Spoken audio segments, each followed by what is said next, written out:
Ang isa ngayon, trending at pinag-uusapan ngayon sa mundo ng social media. Ang diumano'y balita. Tunay nga na ang lahat ay may hangganan at hindi mananaislang kasamaan habang pinapalihan. Dating Pangulong Rodrigo wala na umano at nakalabas at umano sa ICT Detention Facility. Ito ang trending at isang balita ngayon sa mundo ng social media matapos magbigay sa makailan lamang ng palaisipang pahayag ang Vice President ng Sara Duterte mula sa dahil Nederland kaugnay sa mga bagong sa dating Pangulong Duterte mula sa ICT Detention Facility. Kaya sila nabuhayan ng maraming taga-suporta ng dating Pangulo ng Pilipinas matapos ang ilang buwang paghihintay ay lumabas ang napakalaking balita at tila nagpagimbal at tila halos nataranta na ang lahat ng kumakalabas sa dating Pangulo at ang gobyernong nagba matapos lumabas ang balita na di umano'y nakalabas na sa ICT Detention Facility ang dating Pangulo na si Rodrigo Duterte. Gaano kaya katotoo ang malaking balita na ito mga kababayan na nag-viral at nag-trending ngayon sa lahat ng social media platform? Sabay-sabay natin alamin.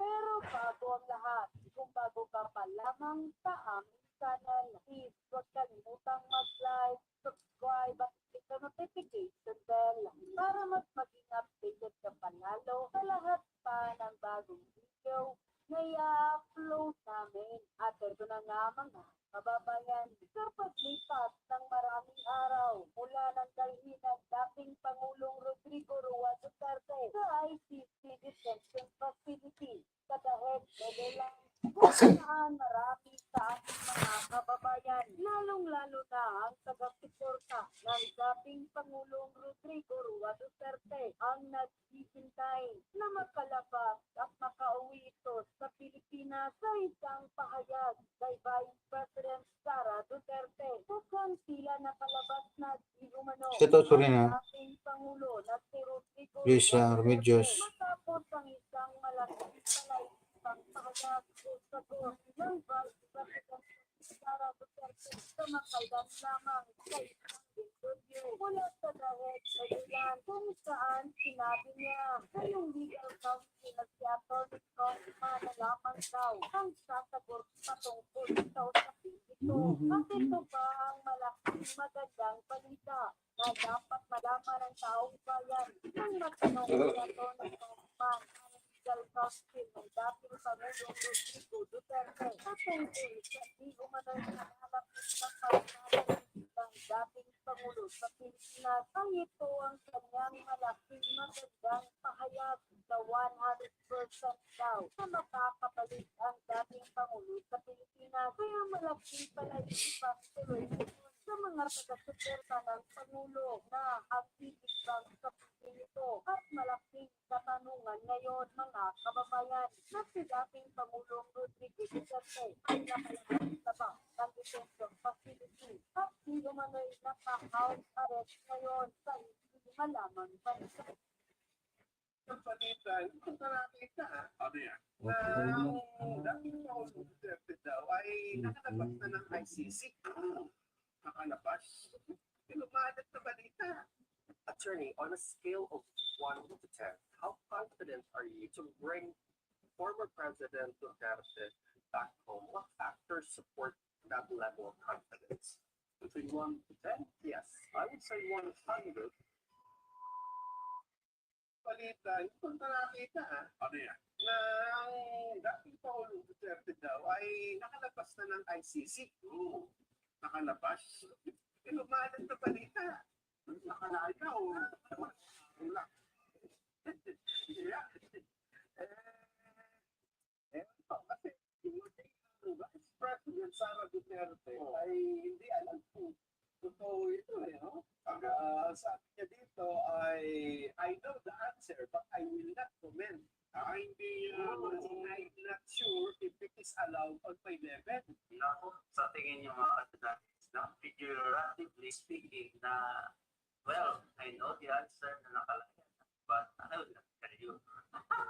That's just my hypothesis, mga kandidates. Ang gano'n, the best is to assist lawyer, attorney, plus Rockman.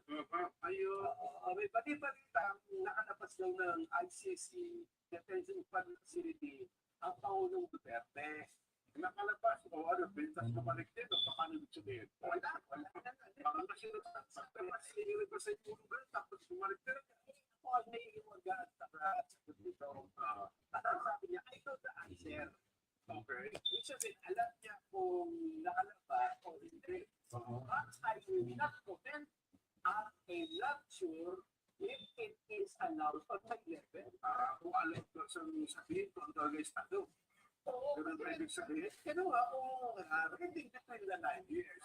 So, kung ang dating Pangulo, Duterte, ay nandun sa loob ng ICC, hindi niya sabihin, kasi yun na, kasi wala namang,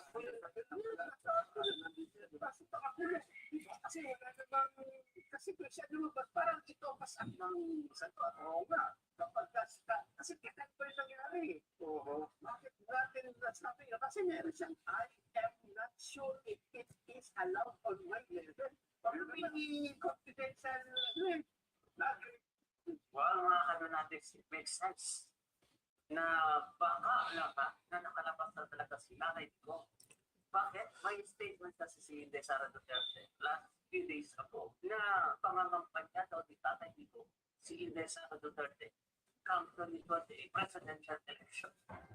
Nako naman, baka nga talaga mga kandidates, video package lang, you know, para yung mga kritiko or something like that, mga kandidates, opposition, yung mga drug lords na ayaw makalabas si Tatay Digong, baka, you know, will do something, mga kandidates. So, ito, na-expose na yung balita. Hindi naman sasagot si sa mga kandidates ng ganito if walang nangyari sa IMCD facility. So, tayo honest, yung mga kandidates, pag ikaw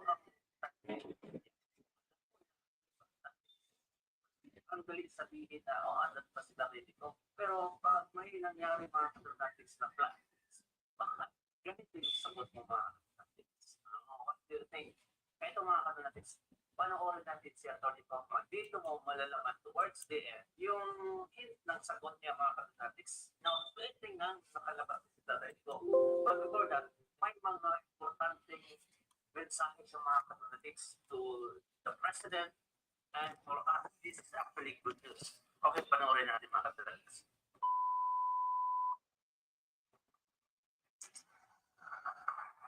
Attorney Kaufman, good morning. good morning. How are you today? I'm well, thank you very much. How is our former President Rodrigo Duterte? Well, as I've said, he's always in good spirits, but he's 80 years old. And, he's tired. Attorney, in your motion to defer adjudication on the urgent request for interim release, you cited several delays and roadblocks. Could you elaborate on the nature of these obstacles? Or are they primarily procedural, diplomatic, or a combination of both? Well, unfortunately, I'm not entitled to elaborate further. The matter is subject to confidentiality, as you would have seen from the filings on the ICC website. Remember, parts of that filing are redacted, and they're redacted for a reason, to protect certain interests. Attorney, what are the specific delays, whether it is procedural, evidentiary, or logistical, that you believe justify a reassessment of the current schedule for the confirmation of charges? Well, I want to make it clear at the present moment in time, the defense hasn't asked to postpone confirmation of charges hearing. The nature of the delays and the obstacles are confidential, but they are the information that we haven't received, because that's basically the substance of our application, is, in our opinion, crucial for determining an issue which could potentially bar the holding of confirmation charges here. Because, attorney, there is a concern that the pre-trial chamber may interpret this delay as a tactic, polling measure rather than a legitimate legal need. How do you respond to that? Well, the pre-trial chamber know exactly what we've argued. And the pre-trial chamber will understand that we're not deliberately stalling. I don't deliberately stall anything. I do what I believe is the best thing to do, the interests of my client. Okay. How about the Rule 1221 of the ICC Rules of Procedures and Evidence, indicating it clearly that ensuring the efficiency of proceedings, in your view, has the Office of the Prosecutor failed to uphold any part of the obligation in this case? Well, I'm the last person who would normally hand out awards to the prosecution, but to their credit, they have actually met their disclosure requirements as expected in this case. It's not been the case in other situations before the court, but ironically, in this case, they have met their disclosure obligations. What I can say is that we've been disclosed a huge amount of information, and that will take time to assimilate and to learn. Attorney, on another note, 3 Philippine senators have called on the Senate to urge the government to formally petition the International Criminal Court for the interim release of the former president, proposing a house arrest arrangement in The Hague. Legally speaking, how likely is the ICC to consider such an appeal under any circumstances, if any? Could this influence the court's discretion in granting interim release under the Rome Statute? I think such an initiative on behalf of the senators is to be welcomed because it basically expresses the will of the people. However, the judges rule on evidence and rule on risk factors. So whatever these senators say, and I welcome it, I really do welcome it, and I thank them for it. Regardless, the judges have a set of rules which they use to decide whether or not an individual should be released or not. Attorney Kaufman, is your legal team actively considering the options reportedly raised by Attorney Harry Roque to file a separate civil action under Dutch domestic law challenging the legality of Mr. Duterte's or President Duterte's arrest and detention? Perhaps you could enlighten me. Where is Harry Roque proposing to file this Under Dutch law, under Dutch legal law. and what's the nature of this? Has he mentioned it in the media? No, not yet. Because it was proposed that a separate legal remedy filed under Dutch law would be a possible option. Are you actively proposing the same? Well, this is not the first time I've heard such a crazy scheme. I would put it that way because at the end of the day, the Netherlands have to be involved in any request to release an individual from the court, because in order to go to a target country or a country where the person is selected to be the place, to be under house arrest, should obviously the pre-trial chamber agree, he would have to pass through the Netherlands territory. So to initiate a case in the Netherlands against the Netherlands would be a big mistake. Aside from the recent efforts filed before the ICC, such as the petitions for disqualification of certain judges and the request for interim release, what other legal avenues or procedural steps are you currently exploring to strengthen the case and secure the eventual return of the former president? Well, there is a petition before the court for interim release.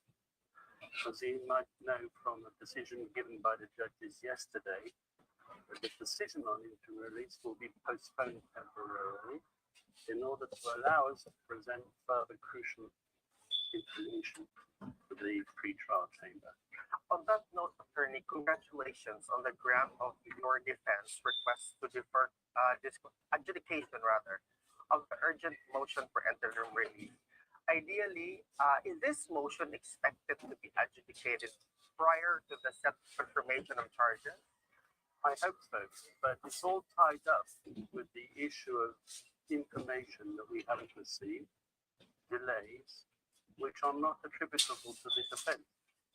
What is the legal significance or advantage of granting the deferment of the adjudication of the urgent motion for interim release? So that we want to have all the information necessary to promote a claim for interim release. We still require crucial information, information which is available and can be made available. Because of various obstacles and delays we have to proceed. I'm not entitled to elaborate any further on the matter. Thank you, Attorney. If the interim release is granted, will former President Duterte be placed under arrest only during the pre-trial phase, or will it continue throughout the entire trial if the charges are confirmed? One would hope that it will continue throughout the whole trial if charges are confirmed, obviously. Attorney, according to the report, the ICC has disclosed 1,253 items of evidence related to alleged crimes against humanity involving the former president. Have you had the opportunity to review these materials in full? If so, what is your legal assessment or overall impression of the strength and credibility of the body of evidence? Well, we talk about 1,000 or so items to be disclosed. But each one of those items sometimes contain up to 100 or even 200 pages. So it's an immense amount of information. It's disclosed electronically. And we have means and methods using the court's information technology systems to analyze that evidence, to perform keyword searches, to focus in on aspects of the case that are of interest to us, for promoting the former president's defense. I'm not going to comment on the strengths and the weaknesses. I'm not allowed to. However, we are busy learning that evidence. We have a short amount of time to do it. We have a fair idea what we argue at confirmation, but once again, that's strategy, which I shan't be disclosing in a media interview. Yes.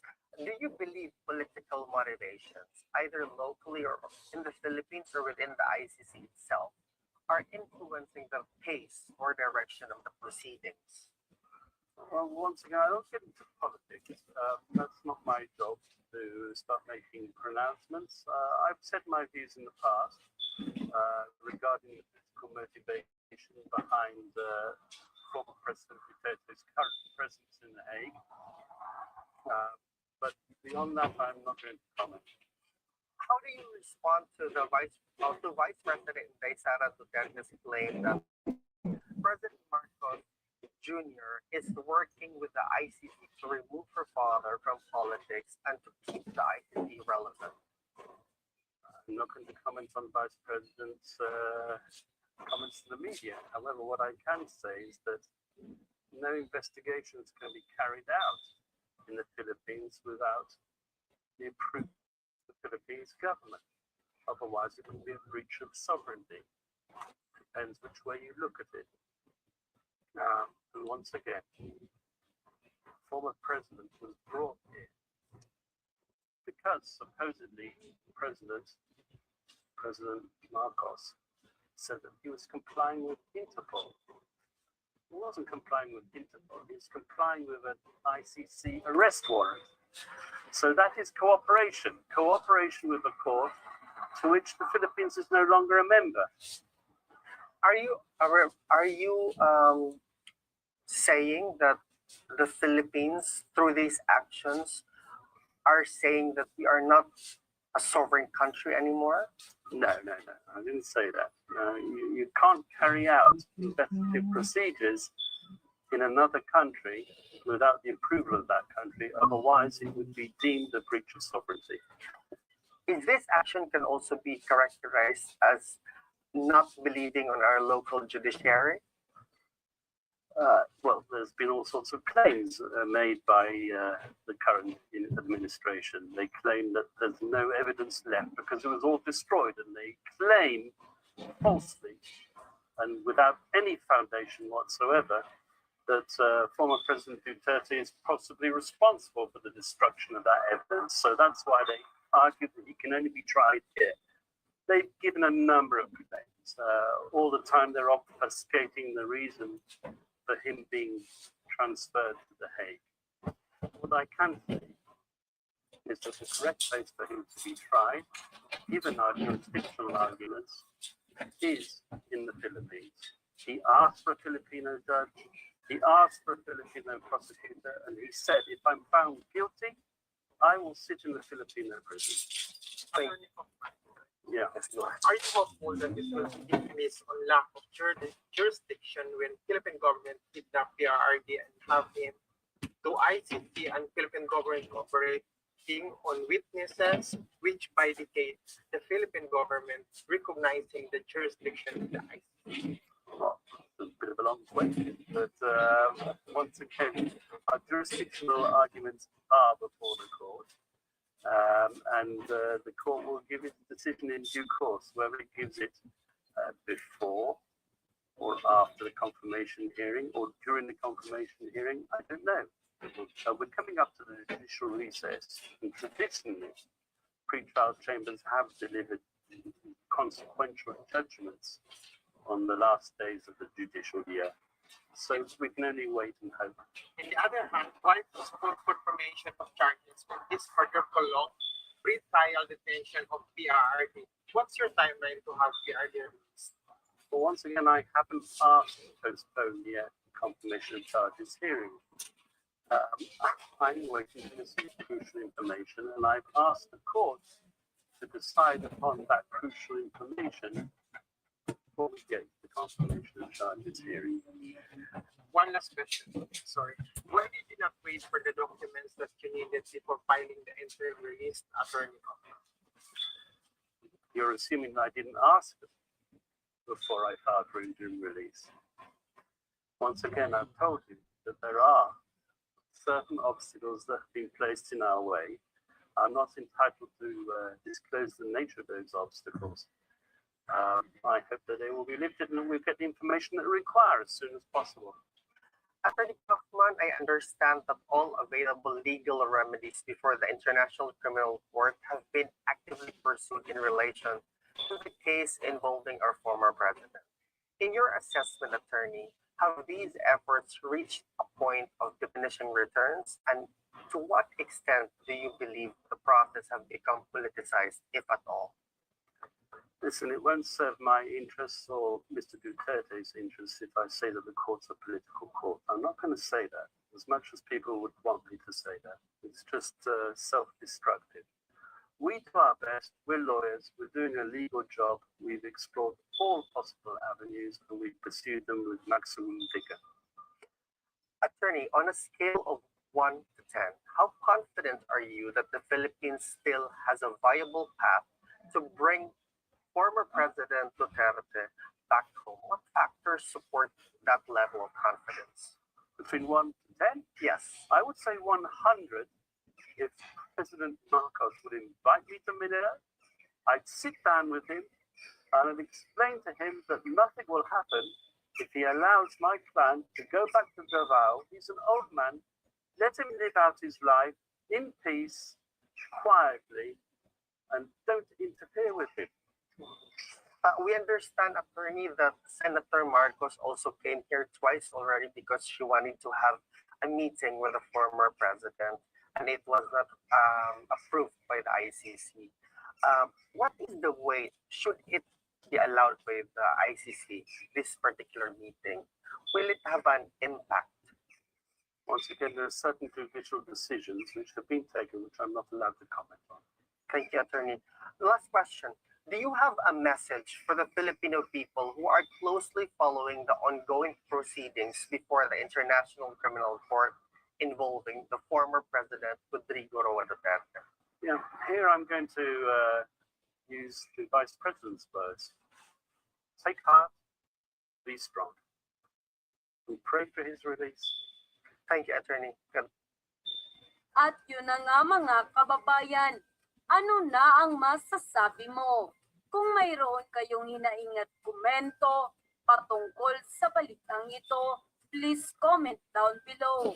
Pag-uusapan natin yan sa comment section. At kung